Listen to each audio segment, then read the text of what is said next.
designers and engineers at the AV Canada company stand out from the rest. They were responsible for the sleek lines of the now iconic Aero, a plane whose glow outshines nearly all others. However, they produced another plane, a jet fighter like the Aero, a great plane nearly forgotten in our collective consciousness, the CF-100 Canuck. In its day, it was a competitive all-weather interceptor. The Canuck protected Canadian airspace from the threat of nuclear-armed Soviet bombers for over a decade.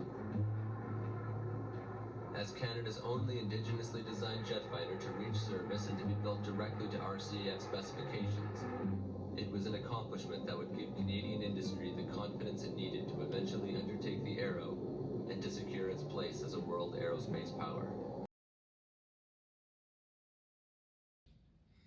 20. So tell me your story. What made you decide to want to be a fighter pilot? It's just something that I always thought I'd like to do. And so at Centralia, at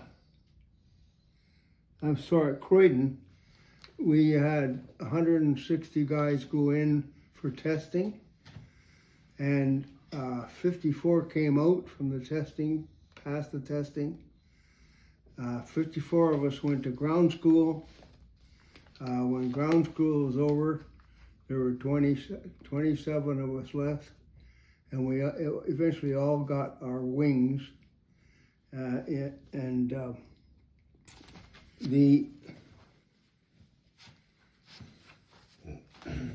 best thing, we did ground school at Centralia, of course, before I was posted to Penhall, and in the when we were in school in Centralia, we did our physical training and drilling before we went on Chipmunks.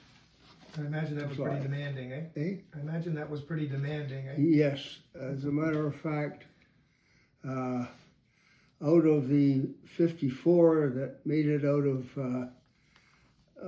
the initial testing, 27 of us got our wings. And we were in Centralia. Tell me about some of the memories of the people in the pictures there you're looking at. Oh, well, I have here my three roommates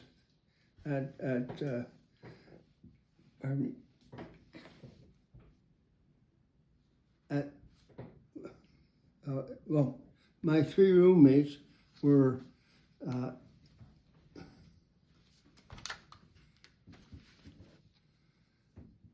Dick Sharon from Ottawa, Dave Rivet from Saskatchewan, and Gary Michael Frost from Wellington, New Zealand. Great bunch of guys? Great bunch of guys, good roommates, and we enjoyed life together. We had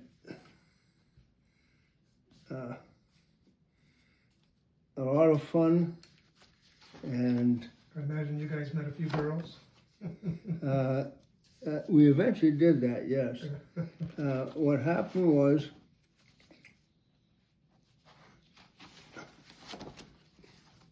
one of the guys came from Davy Hurst,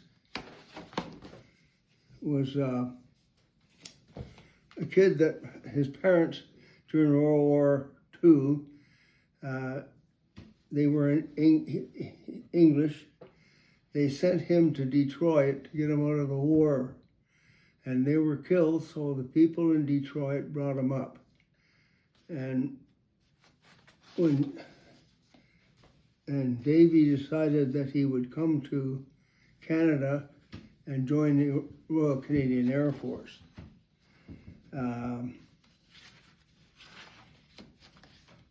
He brought his car with him from the United States, and one weekend we drove over to Stratford, Ontario, to the nurses' barracks and asked the girls if they wanted to go for a ride. And you should have seen them come out. They pounded down the stairs. So we ended up getting a few of the girls to going out with us, and they were a lot of fun. And we would go when we were in ground school. We had curfews on Saturday and Saturday and Sunday night, and we would go to Stratford to see the nurses, and we stopped to get gas at this gas station and asked him if he would give us a bill for tire repair, because we were supposed to be back on the base at night. At any rate, we did that for quite a long time. Our course director was George Boyer, and after we graduated from ground school, he came out to take a look at the tires, and of course they were brand new. And he says, "I see you got brand new tires, eh?" So, but what he said was, "If you ever have a good excuse, no problem." Well, we always did, and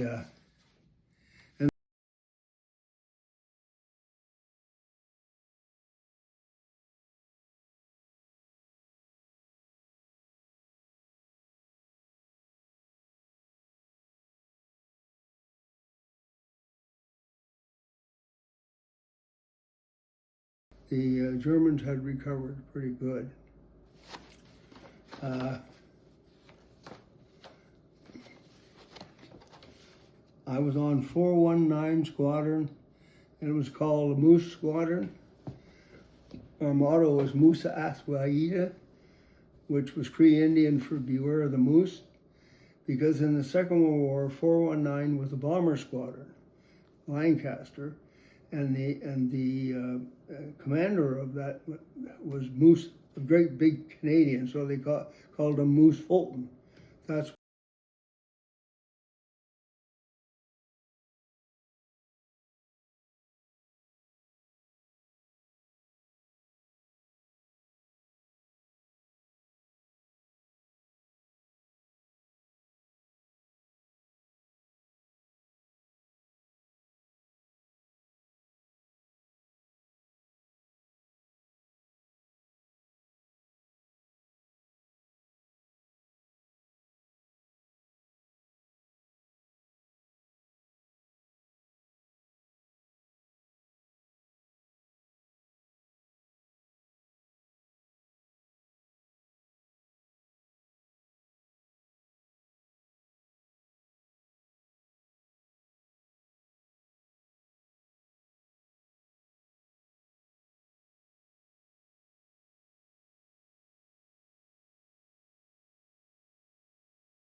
pretty good. As a matter of fact, we managed to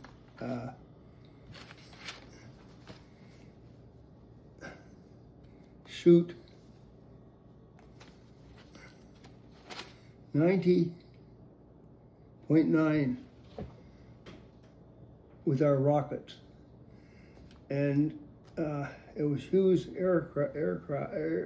Hughes Manufacturing that manufactured our radar system. And they actually sent a bunch of engineers over to find out how we shot 90.59, because it should have been 75%. So we were well honored by the fact that they wanted to come and see what we had done. And how did you do that? When you're attacking the target, the pilot has a screen here. The navigator locks onto the target. The pilot has a screen with a dot in it, and you fly the dot. And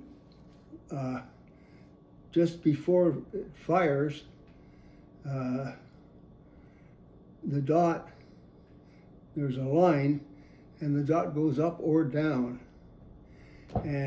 But if you chased it up, it would go down, and you'd chase it. We were doing this, and two of the guys that had gone to Hughes Corporation in California came back and said, when that dot goes up, just go up and do not chase it if it goes down. And that's why we shot 90.59. And we never lost the trophy.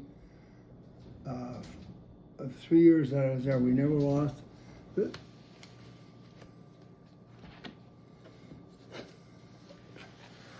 It was unfortunate that we were airborne one night with Red McCoy and Sil Plant, and we were doing mutual passes at each other, and suddenly they just straightened right out. And so we pulled up beside them, and we had flashlights, and we gave them some signals, and they didn't do anything. They were just kept going flying, and then they turned it in towards me, and I pulled up, and I thought they were going to get behind me to follow me home. I flew a little bit, and then I looked around, they were gone. And what happened was they got upside down. I think they were disorientated, and they went straight in from 30,000 feet. And the fortunate thing was there was a stream and a road, and 3 of the corners had houses on it. They landed on they went straight in on the one place on one corner where there was no houses. Needless to say, what they did was Red McCoy was a red-haired guy, and of course Sil Plant was French Canadian. They found the skull and their vertebrae, and they had to send the 2 pieces to the American Army Hospital so they could do a test to see which one was which. And when we went to bury them, they put 160 pounds of sand in the coffin so it would be realistic. I was in the American Army Hospital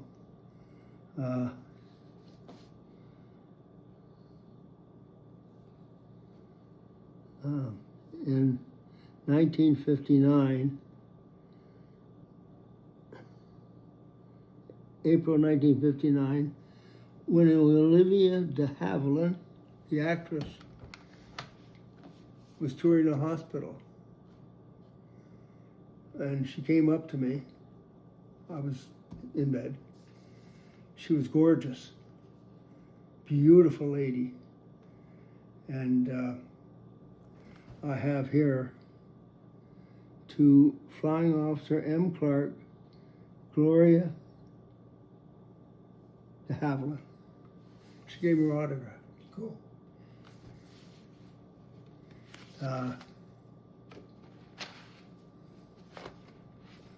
When my tour in Europe was over, I had a crash. And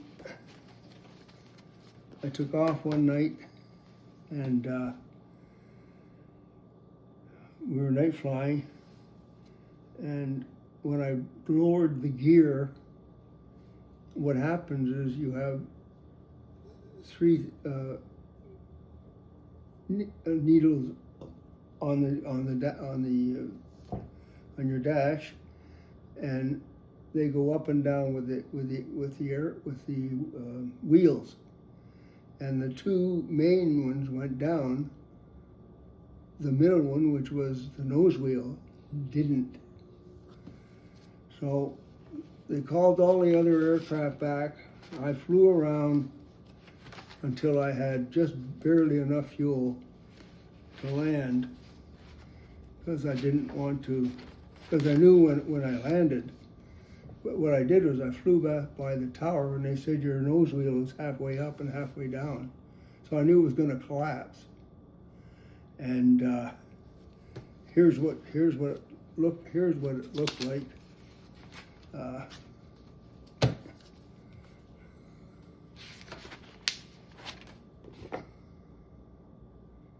Okay. And they asked if we should use the foam on the runway. I said, save the foam in case we catch fire. When that nose went down on the runway, the heat was so white that the guys in the tower could see our logos on our helmets. Anyway, it came to a stop. They investigated it, and what happened was the jack that lowered the wheel broke away from the frame. So then they started checking all the other CF-100s, and they all had the same problem. So they had to reinforce the piece of metal so it wouldn't collapse again. And when I was coming in on final, I didn't have enough spit to do anything. My mouth was dry, and anybody that tells you that you're not nervous and you're not in circumstances like that is a liar, because I was nervous. But what you do is you got to do the job. And fortunately, we touched down, and all it did was damage the aircraft. And the funny thing was, most of the guys that were killed flying was usually in the last 3 months of their service over there, and I was going home the same month that it had this happen. So fortunately, we came out of it alive.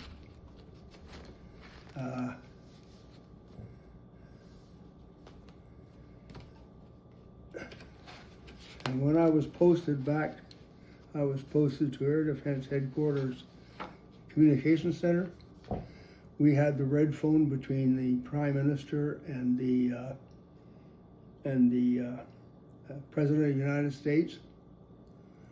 And during the Cuban crisis, 2 things happened.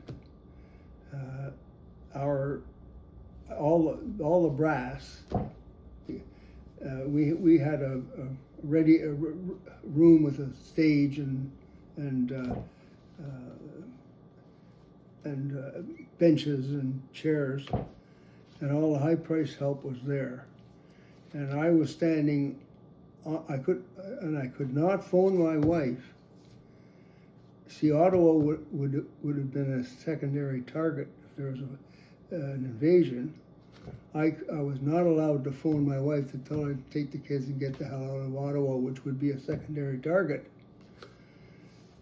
The Americans went to DEFCON 3 as we were approaching Cuba to put the rockets there. When they got closer, we went to DEFCON 2. DEFCON 1 would be war. And what happened was they sent an envoy over to talk to the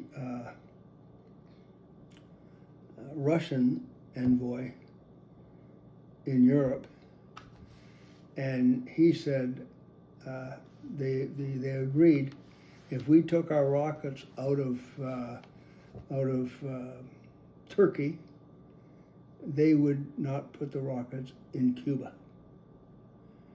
And I did see a documentary later.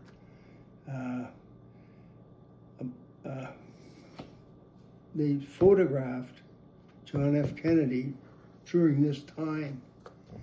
He was as calm as just calm, and of course the higher ups in the military, let's attack Cuba. He said, we're not going to do that.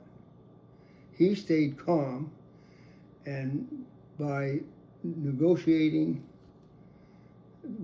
they took their missiles out of Turkey, and they didn't put their missiles in Cuba. But when we went to DEFCON 2, I said, whoop, DEFCON 1 was going to be war. That's how close it came. So fortunately, it got settled. And I ended my career in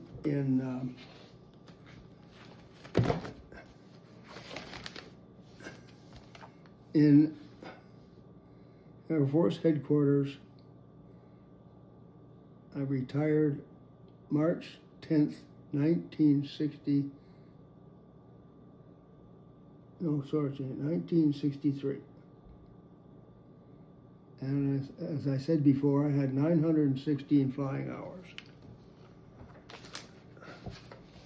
It was a good career. The reason why I couldn't stay in was because there was a Berlin crisis and a Cuban crisis, and they had swollen the Canadian Armed Forces to maximum. And since I was on a short service commission, they couldn't give me a full-time commission, so I was released from the Air Force and went into civilian life. And made a lot of good friends.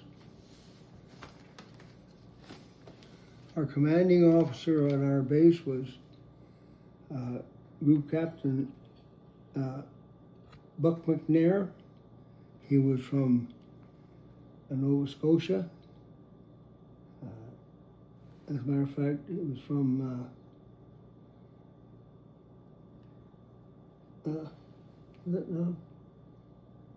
Springfield, Nova Scotia. He was Canada's third highest ace in the Second World War. He was a fine gentleman. How did you get the ace status? Hey? How did somebody get an ace status? Ace is if you shot down 5 enemy aircraft. And he was Canada's third highest ace. As a matter of fact, he was at Malta. And Malta the island in the Mediterranean, the Germans attacked Malta because they had squadrons there, and they couldn't attack, and the Germans couldn't attack North Africa because of the squadrons at Malta. And he was at Malta, and he ended up having a German shoot him up. And all he did was crouch behind the bulletproof thing behind him. He just sat there. And the German finally ran out of ammunition, and his airplane hadn't caught fire yet. The German pulled up and waved at him. When the German turned away, he turned around and shot the German out of the sky. Okay, tell me about some of the fun stuff now that you recall. Tell me about some of the fun stuff you recall. Okay. First of all, being in Europe, we were able to travel to all kinds of countries. We couldn't travel to, there was 2 corridors to Berlin that were safe, but the Canadian government wouldn't let us take the corridors, so I never got to Berlin. And I'd heard about this thing. There was a pub in Berlin called the Racy Club, and I wanted to see it because the Racy Club was known for this. Each table had a flag and a number on it and a telephone. So if you were sitting there and you saw a good-looking lady over there, you wanted to talk to her, you'd dial a number and talk to her. It's called a Racy Club. I never got to see it. But we toured all over Europe. Of course, we went to England, Norway, Sweden, Denmark, Italy, France, of course, and we really enjoyed the fact that we were able to do all this touring, and it was funny because myself and my wife and another couple went to Paris, and my wife and I were walking down the Champs-Elysees, and a hooker came up and propositioned me. And I said, "I'm with my wife." She said, "Bring her along." Only in Paris, eh? Yeah, only in Paris. And the funny thing was, I was standing on the corner, and his car came around, and the back window was down. It was a limousine. And I said, "Mr. Magoo." It was the guy that did the voices for Mrs. Magoo. I'm trying to remember his name now. Anyway, you never know. You never knew what you're going to run into. So, yeah. But that Martin Baker system ejection seat never failed. Never failed.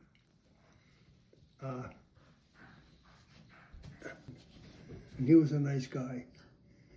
And he says to me, "Do you like chess?" And I thought he meant chess, you know. He was talking jazz. Well, of course, we would get records from the PX, the American PX, for $2. So I got him a whole pile of jazz records and gave them to him. He would have liked that. Hey? He would have liked that. Oh, yeah. Yep. Yeah.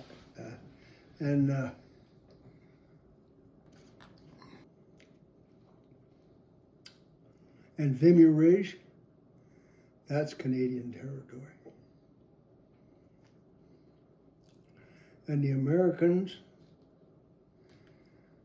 tried, they couldn't get Vimy Ridge. They tried, the Allies, the Canadians did it. That's how good the fighters they were. So.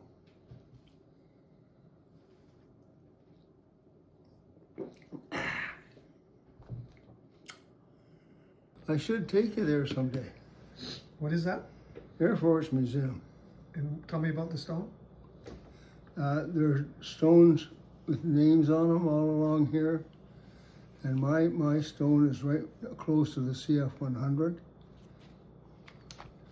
And what does that enable your family to do? When I die, they can put the date I died in the stone.